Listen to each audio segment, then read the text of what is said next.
अगर आप मेरा लेफ्ट हैंड देखोगे तो इसमें आपको बहुत सारे टैटूज दिखेंगे। जो मेरा लास्ट टैटू था वो 2 साल पहले था एंड उसके बाद से मैंने एक भी टैटू नहीं कराया। लेकिन मेरा जो गोल है कि मुझे एटलीस्ट मेरे पूरे ज़िंदगी में छोटे छोटे टैटूज़ करके ये पूरा लेफ़्ट हैंड भर देना है। लेकिन मैं राइट हैंड हो गया या फिर बाकी मेरे बॉडी पार्ट्स हैं उसको मैं टच नहीं करूँगा। मैं सिर्फ और सिर्फ लेफ़्ट हैंड में ही टैटू बनाऊँगा। और मेरे जो टैटूज़ हैं उसके बारे में बात करते हैं कि उनके मतलब क्या है। क्या वो बहुत सारे सीरियस डीप मीनिंग है या फिर मैंने इसे बेवकूफ़ियाँ की तरह बनवा दी है, कुछ भी। तो ऑनेस्टली दोनों है। तो फिर ये वीडियो मैं 3 पार्ट में डिवाइड कर दूँगा।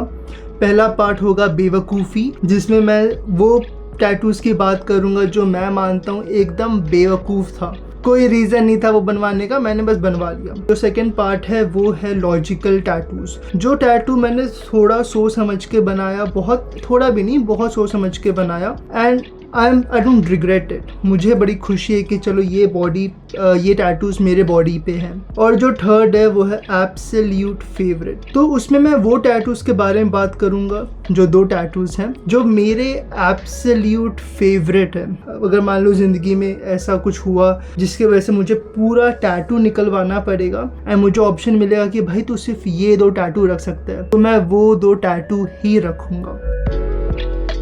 तो स्टार्ट करते हैं बेवकूफ़ी वाले टैटू से। एंड ऑफ कोर्स वीडियो बन रहा है, व्लॉग बन रहा है, लेकिन साथ में कॉफ़ी भी बनते रहना चाहिए। This is the most essential part of my day as well as my vlogs. तो ये तो बनते रहना चाहिए। और आज हम लोग फ्रेंच प्रेस यूज़ करेंगे बिली हुक का कॉफ़ी बनाने में। सबसे पहले smell taste. This is still fresh. ये रहा क्रशर एंड मैं नाप नहीं रहा हूँ क्योंकि यूजुअली 18 ग्राम्स ही जाता है इसमें। तो मेरे 2 टैटूज़ ऐसे हैं जो मुझे लगता है कि एकदम बेवकूफ़ी वाला था। वो टैटू होने का कोई रीज़न नहीं है मेरे बॉडी पे, मैं वो निकलवाऊँगा भी नहीं। आपके पास ऑप्शन होता है कि आप लेज़र ट्रीटमेंट करके निकलवा सकते हो, बट मैं नहीं निकलवाऊँगा। इवन दो इट्स अ डम टैटू, लेकिन अगर आप मेरा हाथ देखोगे तो आपको समझेगा भी नहीं कि इतने सारे टैटूज़ हैं, तो वो वाला बेवकूफ़ी वाला टैटू किधर है। तो बहुत सारे लोगों को समझ में भी नहीं आता। तो वो कौन से टैटूज़ हैं? पहला है ये वाला, एक एरो, लिटरली एक एरो। जब मैं नया काम करना स्टार्ट कर रहा था, मेरे पास पैसे आने लग गए थे, तो मुझे बचपन से मन था कि भाई मुझे टैटू बनवाना है। और मैं नया कॉलेज से निकला था, कुछ था ही नहीं मेरी ज़िंदगी में, कुछ हुआ ही नहीं था, कुछ ऐसा इंटरेस्टिंग मीनिंगफुल हुआ ही नहीं था कि मैं कुछ अच्छा टैटू बना सकूं। तो मैं टैटू शॉप पे गया, रात के शायद 9 या 10 बज रहे थे, वो बंद कर रहा था एंड मैं गया। लिटरली मेरे दोस्त गए हैं, हमको कोई आइडिया नहीं है कि क्या बनवाना है। उसने बोला क्या बनवाना है? मैंने कहा आप बोलो। वो बोलते हैं मैं बोलूँ? अबे क्या बोल रहे, मैं कैसे बोलूँ, तू बोला क्या बनवाना है। तो मैंने कहा कि फिर उसके ना दीवार पे मुझे एरो दिख गया और मुझे लगा this is very deep. Arrow को पीछे आना पड़ता है आगे जाने के लिए, this is so deep, arrow बनवा दो।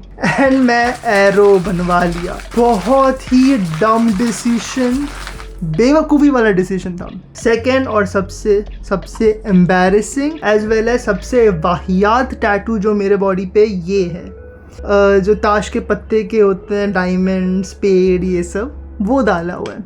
क्योंकि मैं मानता हूँ लक बहुत इंपॉर्टेंट होता है। ना ही उसने ठीक से वो बनाया, ना ही ये दिखने में अच्छा लग रहा है, ना ही इसका कोई सेंस है। This is the most idiotic tattoo जो मेरे बॉडी पे है। भगवान करे कि मैं पास में जाऊँ, अपने साहिल को पट करके मारूँ कि भाई क्या बना रहा है, सोच के बना। हम लोगों का कॉफ़ी बीन्स क्रश हो चुका है, तो अभी हम लोग पहले फटाफट इसको कॉफ़ी को ब्रू होने लगा देते हैं एंड देन उसके बाद डिस्कस करते हैं जो बाकी के टैटूज़ हैं उसके बारे में।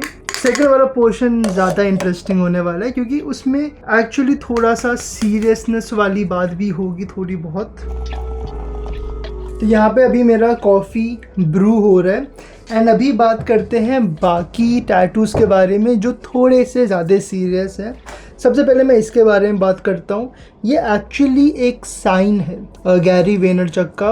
आप यहाँ पे भी देख सकते हो गैरी वेनरचक का यहाँ पे पोस्टर भी मैंने लगा के रखा है। सबसे पहली बात, मैं ह्यूमन वर्शिपिंग में नहीं मानता हूँ। मैं किसी भी एथलीट, एंटरप्रेन्योर, एक्टर या ये सब में से किसी को भी इंसान के ऊपर भगवान की तरह नहीं मानता हूँ। मुझे बहुत बेकार लगता है ह्यूमन वर्शिपिंग करना। तो मैं गैरी वेनरचक को भी ह्यूमन वर्शिपिंग ऐसा भगवान नहीं मान रहा हूँ। लेकिन वो टाइम पे जब मैं कॉलेज में था तब ना मैं बहुत अच्छे स्टेट ऑफ माइंड में नहीं था। मैं बहुत अच्छे लाइफ में कुछ सही नहीं चल रहा था, मेरे कुछ एक प्रॉपर डायरेक्शन नहीं था। तो मैंने गैरी वेनरचक के वीडियोस देखना स्टार्ट किया, बहुत वीडियोस देखना स्टार्ट किया। I used to consume so much content from Gary Vaynerchuk and वहाँ से मैं ब्रेन वॉश हो गया। मैं ब्रेन वॉश हो गया था इन अ गुड वे। मैं in a good way brainwash हुआ कि मैं कुछ भी कर सकता हूँ। दुनिया में जो भी चीज़ पाने को है मैं पा सकता हूँ। अगर मैं चाहूँ एक बिजनेस रन करना तो मैं बिजनेस रन कर सकता हूँ। अगर मैं चाहूँ एक अच्छा अर्निंग करना मैं अच्छा अर्निंग कर सकता हूँ।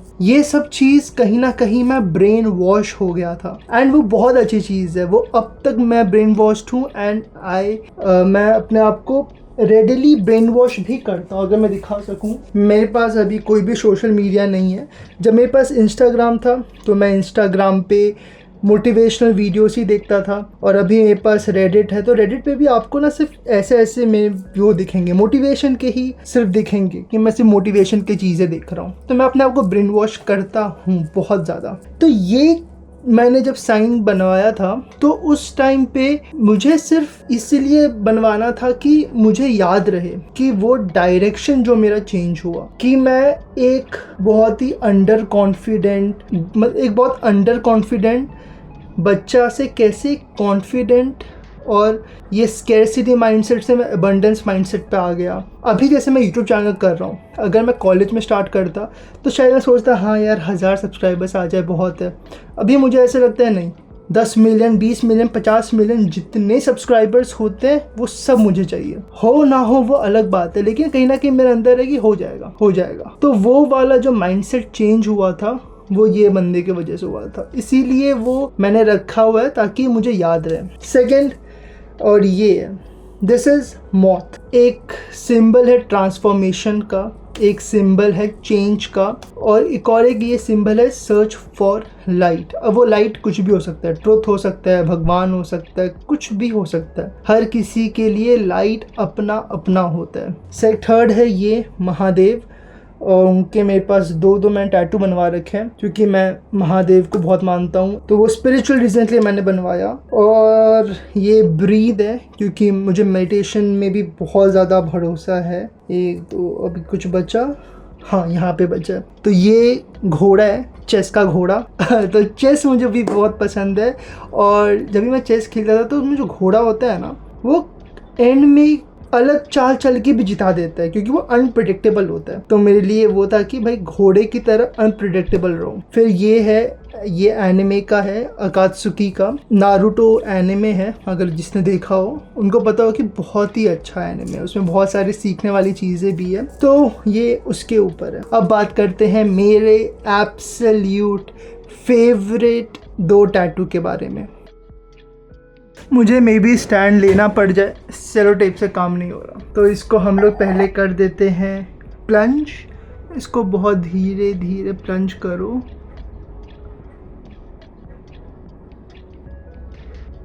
नीचे चला गया। अब इसको हमें करना है पोर। ये रहा हम लोगों का कॉफ़ी, गर्मा गर्म कॉफ़ी बनके तैयार। तो अभी बात करते हैं 2 टैटूज़ के बारे में जो मेरा एब्सोल्यूट फेवरेट है। पहले एक सिप कर देता हूँ क्योंकि मुझे रहा नहीं जाएगा। This is so different. ये जो बिली हू का जो कॉफ़ी बीन्स है, जो बोलते हैं आपको रम का टेस्ट आएगा, आपको बेरीज का टेस्ट आएगा, आपको टेस्ट आएगा ब्राउन शुगर का, रेजिन का, जो किशमिश होता है। And that is so true. इसमें इतने सारे फ्लेवर्स मुंह में जाके फटते हैं ना, इट इज़ वेरी डिफरेंट। तो बात करते हैं टैटूज़ के ऊपर। ये रहा मेरा सबसे एब्सोल्यूट फेवरेट टैटू, नहीं सबसे पहले ये रहा मेरा सेकंड फेवरेट टैटू। ये इसको ये बोलते हैं सेमीकोलन का है। जैसे होता है ना कि आप जब सेंटेंस लिख रहे होते हो, जब फुल स्टॉप डालते हो मतलब वो सेंटेंस ख़त्म हो गया, लेकिन जब सेमीकोलन डालते हो मतलब रुके हो पर ख़त्म नहीं हुआ है। तो ये बेसिकली मेंटल हेल्थ का भी एक साइन था, तो उसके वजह से मैंने ये वाला बनाया था। जब मेरा मेंटल हेल्थ बहुत स्ट्रॉन्ग हो गया, मैं बाउंस बैक हुआ था, तब मैंने बनाया था। एंड ये कहीं ना कहीं ये गैरी के साथ भी है कनेक्शन थोड़ा बहुत। तब से लेके अब तक शायद 10 साल हो गए होंगे मेरे कॉलेज छोड़े हुए, अब तक एक बार भी मेरा मेंटल हेल्थ शिवर नहीं हुआ है। मेरा मेंटल हेल्थ इतना स्ट्रॉन्ग हो गया है, मेरा माइंडसेट इतना स्ट्रॉन्ग हो गया है, and I am so happy about it. तो आपका मेंटल हेल्थ जितना स्ट्रॉन्ग रहेगा, आपकी लाइफ उतनी ही अच्छी रहेगी। And second and absolute favourite ये वाला है। तो ये एक बॉक्स है, ये रिप्रेजेंट करता है मेरी लाइफ, और ये जो डार्क पार्ट है उतना पार्ट मैं जी चुका हूँ और इतना पार्ट जीना बचा है। तो इसको स्टोइसिज्म में मोमेंटो मोरी बोलते हैं। दिस इज सो गुड, काफ़ी रिफ्रेशिंग ड्रिंक है। बहुत लेकिन बहुत बिटरनेस नहीं है इसमें, स्वीटनेस बहुत ज़्यादा है, which is kind of weird कि कॉफ़ी में मुझे स्वीटनेस आ रहा है, तो मेरे लिए बहुत न्यू है ये। हाँ, तो मैं ये बोला था मोमेंटो मोरी। तो जब राजा लोग रोम में जीत जाते थे ना, तो सेलिब्रेट करने निकलते थे, तो पीछे से प्रीस्ट आके उनके कान में बोलते थे मोमेंटो मोरी, मतलब रिमेंबर यू विल डाई, याद रखो कि भाई तुम मरने वाले हो। एंड जब आपको ये चीज़ याद रहती है ना कि भाई आप मरने वाले हो, तो बहुत सारी चीज़ बहुत पर्सपेक्टिव में आ जाती है। जैसे मुझे पता कि मैं मरने वाला हूँ, मैं बहुत अवेयर रहता हूँ ये चीज़ के बारे में, तो मेरे जितने भी डिसीजंस होते हैं, मेरे लिटरली जितने भी डिसीजन होते हैं ना, वो मोमेंटो मोरी के उसमें ही घुस के निकलते हैं। मुझे लगता है बहुत सारे लोग अपनी ज़िंदगी पैसिवली जीते हैं कि भाई कल देख लेंगे, कल घूम लेंगे, कल ये कर लेंगे, कल वो कर लेंगे। एंड मुझे जब मैं डेथ बेड पे हूँगा, मर रहा हूँगा, मुझे ये नहीं करना है कि काश वो कर लिया होता, काश ये कर लिया होता, काश। I have zero regret. मुझे लगता है मैं उनमें से हूँगा जो बोल रहा है कि उसके पास ज़ीरो रिग्रेट है। मेरे पास बहुत सारे ड्रीम्स हैं जो मैंने अब तक अचीव नहीं किए हैं, बहुत सारे गलतियां मैंने की हैं, लेकिन रिग्रेट्स मेरे ज़ीरो हैं। And I think that is very powerful, और ये मुझे ज़िंदगी भर मेंटेन करना है। अब बात करते हैं कॉफ़ी का। इसका मुझे हल्का सा ना मेहंदी पता नहीं क्यों टेस्ट आ रहा है। तो कॉफ़ी बीन्स रहता है ना, तो वो धीरे धीरे अपना कैरेक्टरिस्टिक्स भी चेंज करते रहते हैं। This is actually so good, मतलब बिटरनेस इसमें बिल्कुल भी नहीं है। एंड कहीं ना कहीं वो एक चीज़ है जिसकी वजह से मैं ये वापस नहीं खरीदूंगा। मुझे बिटरनेस चाहिए, आई वॉन्ट बिटरनेस। वो जो बिटरनेस होता है ना, वो कहीं ना कहीं मुझे कॉफ़ी पी रहा हूँ वो एहसास दिलाता है, एंड उसमें मज़ा आता है, उसमें एक हिट बैठती है। बहुत डिफ़िकल्ट एक्सप्लेन करना, बट मुझे बिटरनेस चाहिए। एंड इसका थोड़ा ही बचा हुआ है, ज़्यादा बचा नहीं है,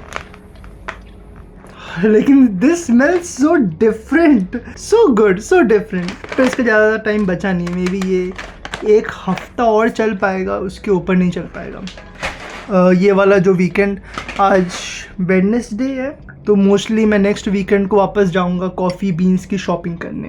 तब तक के लिए cheers and have a great coffee. ये मक्खी कहाँ से आ गया?